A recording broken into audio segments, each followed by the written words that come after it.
और उसका दूसरा हशर क्या हुआ? एक साहब दिल्ली के अंदर भारत तेरे टुकड़े होंगे अल्लाह का नाम लेके कह रहे थे, बार बार टुकड़ों की बात कर रहे थे। 150 बॉलीवुड के लोग, ये खान वो खान फलाने खान ढिमाके खान, ये आदमी वो आदमी, 150 लोग एक ऐसे शख्स को जिताने गए थे बेगूसराय में जो खुलेआम भारत के टुकड़े करने की बात कह रहा था। वो एक सोच का नाम है, वो एक आदमी का नाम नहीं, वो एक सोच का नाम है। और उस सोच के साथ में वही लोग गए जिनको मुंबई में कभी कभी डर लगता था,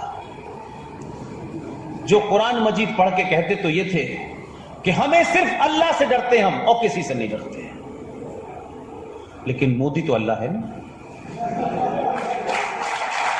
तो भाई आपको डर क्यों लग रहा था? अगर आप अल्लाह के बंदे थे, अल्लाह पे यकीन रखते थे, तो फिर आपको डर नहीं लगना चाहिए था। या तो अल्लाह पे यकीन कमजोर है, या अल्लाह का मिसयूज हो रहा है, या ये नहीं मान रहे कि कुरान मजीद में लिखा हुआ है सूरह यासीन के अंदर, और सूरह यासीन कहती है कि कुरान में अल्लाह ने फरमाया है कि इस धरती पे जब भी मेरी बातचीत और मेरे नेक के रास्ते से तुम हटोगे, मैं ऐसे लोगों को भेजूंगा जो तुम्हें रास्ते पे ले आएंगे। मुसलमानों ने वो वाली आयत पढ़ी नहीं, वो नहीं पढ़ी, हमने पढ़ ली और गुजरात के एक आदमी ने पढ़ ली। अब वो आ गया है, तो जब वो आ गए तो लोग कहते हैं भाई अल्लाह मियां ने तो कहा था कि मैं आदमी भेजूंगा, लेकिन अल्लाह मियां ने ये नहीं कहा था कि मैं रहमान अली अहमद अली भेजूंगा। वो किसी भी शक्ल में आ सकता है, वो हो सकता है पूरे आस्तीन का नहीं आधे आस्तीन का कुर्ता पहनता हो, लेकिन आएगा और तुम्हें रास्ते पे ले आएगा। तो आप उससे इसलिए डर रहे हैं कि ये अल्लाह ने भेजा है, इसलिए नहीं डर रहे कि मोदी कुछ करने वाला है। वो कुछ नहीं करेगा, जो करना था उसे करना है। लिहाजा मैं सिर्फ ये कहना चाहता हूं आपसे कि साध्वी प्रज्ञा का जीतना, कन्हैया कुमार 4.5 लाख वोटों से हारना, और जो औरत कश्मीर में सुबह से लेकर शाम तक भारत के संविधान को चैलेंज कर रही थी, सुप्रीम कोर्ट को चैलेंज कर रही थी, आपने इतना दबाव बनाया कि उसकी जमानत जब्त हो गई कश्मीर के अंदर।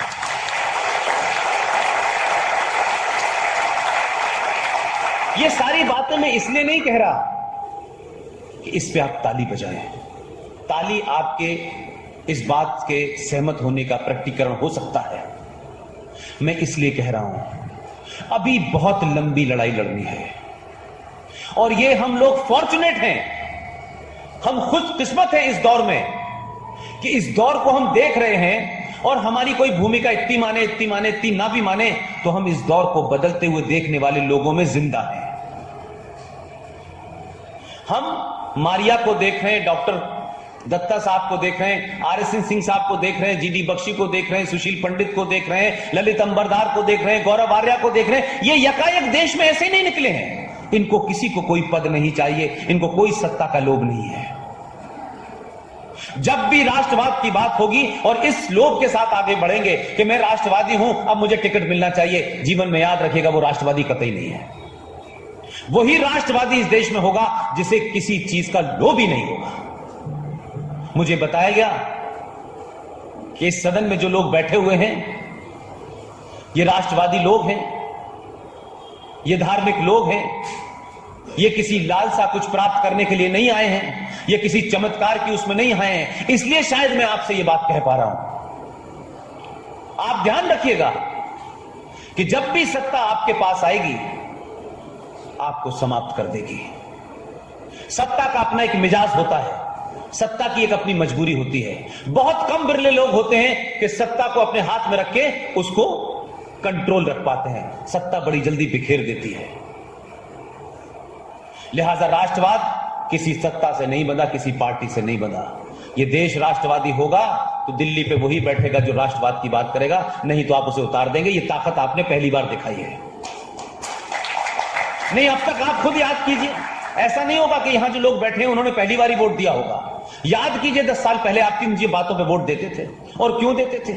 आप इन्हीं बातों पे वोट देते थे।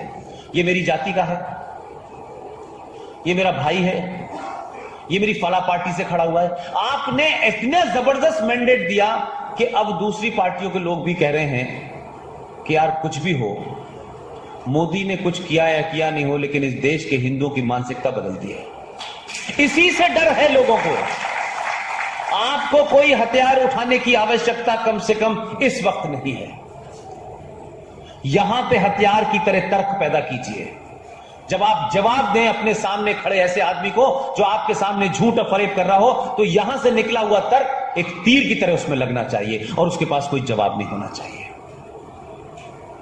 लिहाजा कोई कहता है हनुमान जी पर्वत उठा लाए, तो आप भी हंसने लगते हैं, ऐसा होता है। तो आप भी पूछ लिया करिए बीच बीच में उनसे कि हनुमान जी पर्वत उठा लाए, आप कहते हो ये झूठ है, लेकिन ये बताओ कि अतातुर पहाड़ी पे मूसा बगैर मोबाइल के अल्लाह से बात करने जाते थे क्या? आप भी सवाल पूछ लो। जब आप सवाल पूछोगे तो उनको समझ आ जाएगा कि इनको अब हमारे बारे में पता चल गया है। तो फिर मौलवी साहब नमाज पढ़ेंगे, सीधे घर जाएंगे, आपको ज्ञान नहीं देंगे। और मेरी आपसे विनती है, बार बार मैं कह रहा हूं, आप दोस्ती किसी से रखें, संबंध किसी से बनाएं, लेकिन ईद पे अखलाक भाई की सेवैयां खाने से बेहतर है हर हफ्ते किसी दलित के घर का जाके पानी पी लें। अगर कुछ गलतियां हमसे हुई हैं, हमारे पूर्वजों से हुई हैं, उन गलतियों को समय रहते आपने नहीं सुधारा, आप ही के बीच में से लोग आपसे टूटते चले जाएंगे। यह राष्ट्र कभी इसलिए कमजोर नहीं हुआ कि आपके बाजुओं में ताकत नहीं थी।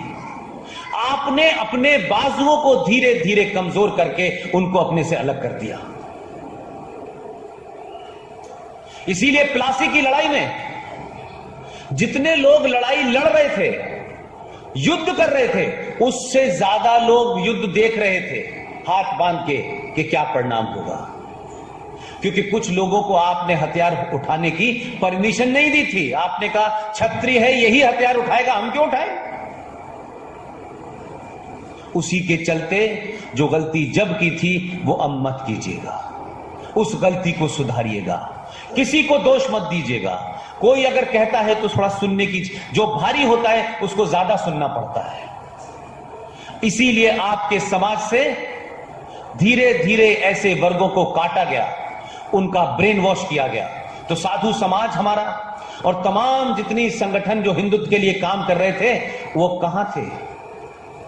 उन्होंने क्यों नहीं इस बात पे ध्यान दिया? और दिया तो उसमें इतनी ईमानदारी क्यों नहीं थी कि जिन लोगों ने उनका कत्ल किया वो उनके खेमे में चले गए, और जिन्होंने आपको अपनी लड़की देके उनका मान बढ़ाया कि लो अंबेडकर जी हम सविता से आपकी शादी करते हैं, जो ब्राह्मण लड़की है, उसके बावजूद भी वो कहते हैं, क्या कहते हैं कि हिंदुओं ने हमारा शोषण किया। अरे 700 साल तो हुकूमत मुगलों की रही भाई, हमने तुम्हारे ऊपर क्या किया है? लेकिन हमारी बात को बड़ा करके कुछ हमारे दुश्मनों ने हमारे ही समाज से लोगों को काट दिया, और इतनी दूर तक काटा कि एक आदमी बंगाल का, जिसे जिना यहां से लेके गए और कहा कि तुम भी दलित और हम भी मुसलमान, तुम्हारे ऊपर भी ब्राह्मणों ने अत्याचार किया है और हमारे ऊपर भी किया है, हम मुसलमान और दलित भाई भाई हैं। और उस आदमी को कलकत्ता से लेके गए, पाकिस्तान का पहला लॉ मिनिस्टर बनाया, उसने संविधान लिखा, सब कुछ किया। सिर्फ उसने इतना ही पूछ लिया कि विभाजन के वक्त 12% दलित पाकिस्तान में थे, जो घट के 7% रह गए थे उसी दौर में।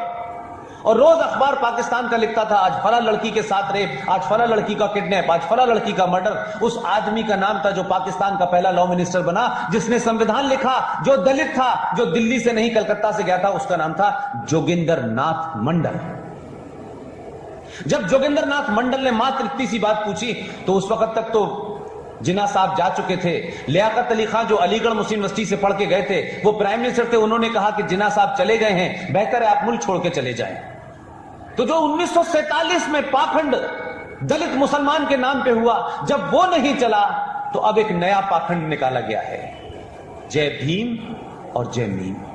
ये क्यों होने दे रहे हैं आप नहीं सवाल पूछते हैं, न दलितों को बताते हैं। आपने अपनी कुछ कारणों से गलतियां कही है, उसको सामूहिक नहीं कर सकते। अपने घर में मनन कीजिए कि क्या वजह है, हम में कौन से पुरुषार्थ की कमी है कि हमें जो लोग कल तक पूरी दुनिया में लुटेरे लोग, जिनकी सभ्यता यह कहती हो कि लूट के माल में अगर औरत को भी लूटा गया है तो वो माले गनीमत का हिस्सा है और औरत का भी हिस्सा बांट होगा, जिनकी संस्कृति यह है, जिनकी किताब यह कहती है, उन्होंने आपके ऊपर रूल किया। क्यों किया भाई? इसको मनन कीजिए, अपने अंदर की कमियों को दूर कीजिए, और जितनी जल्दी कर देंगे उतनी जल्दी ये देश वो होगा जो आप चाहते हैं। आज भी आप जो चाहते हैं वो नहीं हो पाता है, इसलिए कि जो लोग हैं उन्होंने अपनी पोजीशनिंग ऐसी कर रखी है कि जिसके चलते भारत के संविधान में हिंदू अपने धर्म की शिक्षा न दे पाए। ये किसी मुसलमान ने नहीं इंसर्ट की है, इसी देश के हिंदू एक नेता थे जिनकी तरफ से ये इंसर्ट की गई, और उस आर्टिकल को 35A को इंसर्ट कर दिया गया है, जिसके चलते आप धार्मिक शिक्षा नहीं दे सकते। लेकिन मुसलमान कुरान शरीफ की शिक्षा दे सकता है, बाइबल की शिक्षा दी जा सकती है, लेकिन आप नहीं दे सकते क्योंकि आप कमजोर हैं, आप डरपोक हैं, आप सामूहिक तौर पे अपने गुस्से को प्रकट नहीं करते हैं, और जो 10 हैं वो 10 के 10 एक साथ खड़े होते हैं। आप 100 होते हैं, आप 95 जगह आप खड़े हो जाते हैं, आपकी ताकत 100 होने के बाद भी बिखर जाती है। तो कुछ कुछ चीजों पे तो निजी स्वार्थों को आप अग्नि में डालिए भाई, अपने अहंकार को खत्म कीजिए भाई।